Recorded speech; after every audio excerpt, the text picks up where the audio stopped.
kita ini bukan bisu, tapi karena hari ini hari tanpa bicara. Ingat ya, peraturannya hari ini hari tanpa bicara. Hah? Hari tanpa bicara? Iya, kalau sampai bicara, potong gaji. Hah? Peraturan kok gitu, Bos? Kamu bicara, potong gaji.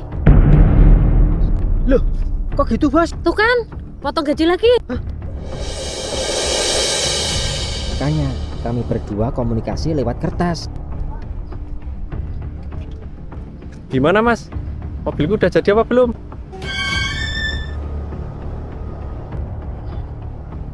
Gimana sih malah diem?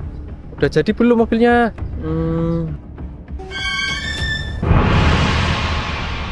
Ditanya malah diem aja. Aku akan laporkan ke bos kalian. Gimana sih kalian? Kok pelanggan tadi bisa marah?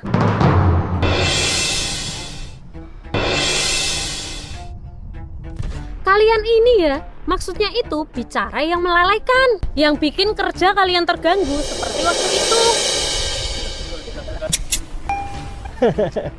Waduh, salah gunting kabel aku. Jadi mati dong mobilnya. Mobilnya udah jadi kan? Sini, mau aku antar ke pelanggan. Masih rusak, Bos. Tadi aku salah gunting kabel. Iya bos, soalnya tadi kita sambil bercanda, jadi nggak fokus. Hah? Kalian ini ya?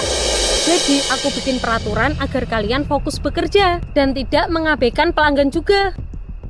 Oh, gitu ya, Bos.